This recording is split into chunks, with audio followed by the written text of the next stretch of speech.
कहने का प्रयोजन यही है। तुरंत दौड़ पड़े महाराज सुखदेव जी और दौड़े दौड़े गए और अपने पिता श्री व्यास जी महाराज के चरणों में प्रणाम किया और बोले महाराज जी ऐसे सुंदर हमको भी सुनाओ। फिर सुखदेव जी महाराज को ही सुनाया संपूर्ण भागवत और सुन करके परम रसिक हो गए सुखदेव जी महाराज।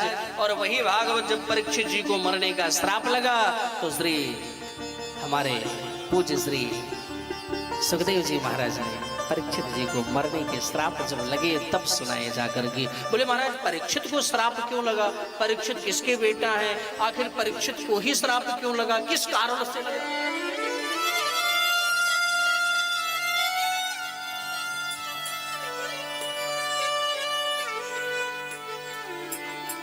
बोल पड़े परीक्षित किसके बेटा है? जानते हो नहीं जानते हो? गोसाईगंज की मेरी मां सोई बोल पड़े कि जब कौरव और पांडवों का भीषण युद्ध चल रहा था और संपूर्ण कौरव पक्ष मारा गया, जरा ध्यान देना मेरे शब्दों पर मेरी मां मेरे भाई, बड़ा ही रोचक प्रसंग है। संपूर्ण कौरव पक्ष मारा गया, केवल अकेला दुर्योधन बचा और अपने गदा के प्रहार से दुर्योधन की भी जंघे को तोड़ दिया और पड़ा हुआ आकाश से पक्षी मृत शरीर समझ करके आक्रमण करते, उनको हटाते हटाते दुर्योधन अत्यंत संतृष्ट हो रहा। और इस विकल परिस्थिति को जब अश्वस्थामा ने दृष्टिपात करके देखा तो नेत्र सजल हो गए। अरे मित्र, मैंने आपका वो वैभव भी देखा और आज ये परिस्थिति मुझसे देखी नहीं जा रही है, बताओ मैं क्या कर सकता हूं आपके लिए? बोले मित्र कुछ और मैं नहीं कह रहा हूं, अरे हम 100 भाई थे, आज एक भी जिंदा, जोर से बोलो, एक मेरा भाई, एक भी मेरा भाई जिंदा नहीं है और मेरे दुश्मन केवल 5 थे। कितने? जोर से बोलो। अगर एक की भी संख्या कम हो जाए तो हृदय में थोड़ी सी शांति आएगी। चतुर्वेदी अश्वस्थामा ने कहा बस यही बात? बोले हाँ। चल पड़ा अश्वस्थामा, तू एक की बात करता है, मैं 5 का सिर काट कर लाता हूं। गोपाल जी गौर करना, श्री गोपाल जी 5 का सिर काट करके लाता हूं। लेकिन गोसाई जागो राखे साइया मारी सके ना को,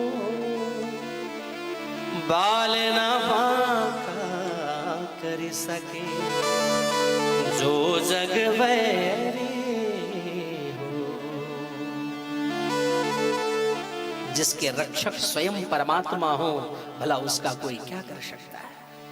आज पांडव परिकर की सुरक्षा में स्वयं भगवान कृष्ण विराजमान खड़े हुए हैं और आज भगवान ने समस्त पांडवों को जो सोने जा रहे थे बोले शिविर से बाहर चलो, आज ये विजय की प्रथम रात्रि है, हम लोग मस्ती से मनाएंगे। पांडवों को लेकर के गए और द्रौपदी के 5 बेटा आकर उस सूर्य सैया पर सो गए जो पांडवों के समान ही देखने में लगते थे। यदा मृधे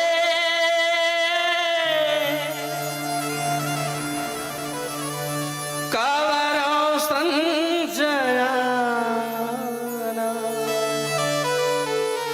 वीरे स्वथो वीरगतिं गतेषु भ्रगोदरा विद्यगदा भीमर्षा भग्नोरुदंडे धृतराष्ट्रपुत्रे।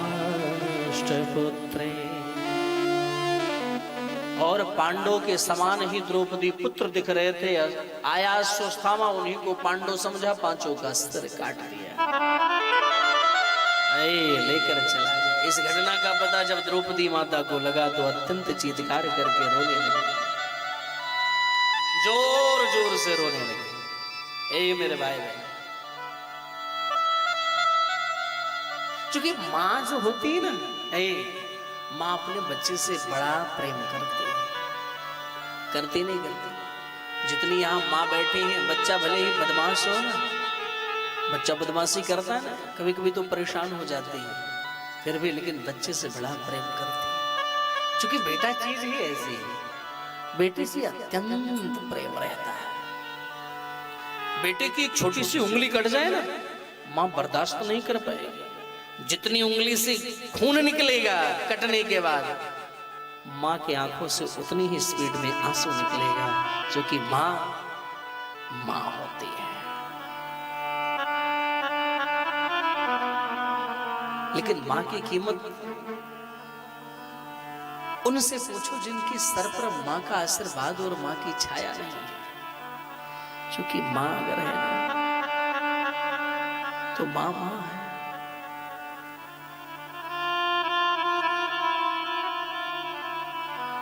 हर प्रकार से माँ बच्चे की सुरक्षा करती है। बच्चा चाहे जितना बड़ा हो जाए, चाहे जितना बड़ा हो जाए, पर माँ हर प्रकार से अपने बेटे की सुरक्षा करती है। माँ कहीं जाती है ना, तो अगर कहीं कुछ थोड़ा सा राख भी पाती है ना, तो उसको रख के रहती है। बेटा अगर सो भी रहा है, तो भी माँ जाती है चुपके से बच्चे के मस्तक से लगा के आ जाती है, हे प्रभु मेरे बच्चे की सुरक्षा करो। माँ माँ होती है। ऊपर जिसका अंत नहीं, उसे आसमां कहते हैं। जिसके प्यार का अंत नहीं, उसे माँ कहते हैं। द्रौपदी मैया की इस विकलता को जब महाराज अर्जुन ने देखा तो रहा नहीं गया। इधर दुर्योधन के पास अश्वत्थामा गया। अश्वत्थामा जब लेकर गया पांचों का सिर, तो दुर्योधन देख करके बोला, ये हमारे शत्रु नहीं, ये तो पांडव पुत्र हैं, इनको मार कर तो तुमने मुझे पानी देने वाला नहीं छोड़ा। भला इनसे मेरी क्या दुश्मनी है? ये बड़ा गलत आपने किया। अश्वत्थामा सोच लिया कि अगर पांडव जीवित है मुझे नहीं छोड़ेंगे। इधर संकल्प लिया अर्जुन ने कि देवी, तुम्हारे बच्चों को जिसने मारा है, तुम्हारे सामने लाकर मृत्यु दंड दूंगा। भगवान के साथ गए और जाकर के अश्वत्थामा को पकड़ लेकर के आए, रस्सियों से बांध करके लाए।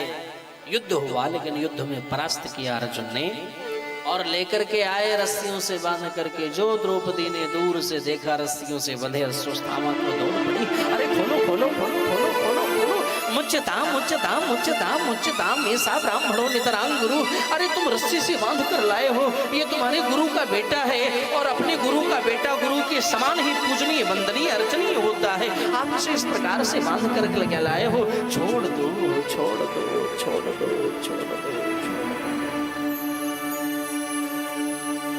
अरे देवी, ये तुम क्या कह रहे हो? अरे इसने तुम्हारे 5 बच्चों को मार दिया।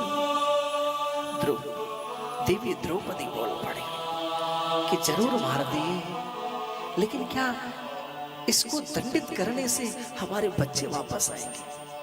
क्योंकि मेरे बच्चे मेरे बच्चों का प्राणांत हो गया, मेरे दिल से पूछो। और अगर इसे हम मार देंगे तो इसकी भी तो माँ होगी ना, वो क्या कहेगी? और मुझे तो मेरे पति हैं, और उनके पास तो कोई पति नहीं है, केवल बच्चे का ही एक आश्रय है, और वो भी हम छीन गए। अच्छा नहीं। ये वचन धर्मराज युधिष्ठिर को अत्यंत प्यारा लगा। द्रौपदी सत्य वचन करे, इसे छोड़ दो छोड़ दो छोड़ दो। भीमसेन ने कहा कि सब छोड़ दो, पर ये हमारे हाथों से बचने वाला नहीं, हमारी गदा से बचने वाला नहीं, मैं इसे मार दूंगा। अर्जुन ने कहा मेरे संकल्प का क्या होगा?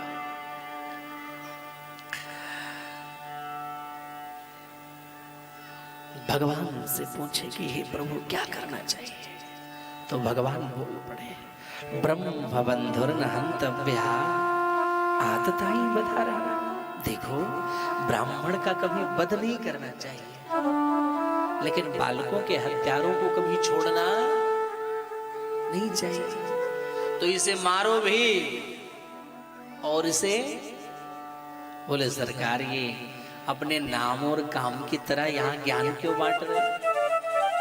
जैसे तुम्हारा नाम टेढ़ा है, तुम खुद टेढ़े हो, ऐसे टेढ़ी मेढ़ी सलाह काय को दे रहे हो अपन को?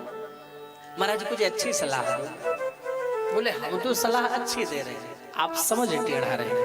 बोले मतलब सम्मानीय व्यक्ति का अपमान ही सबसे बड़ा मृत्यु है।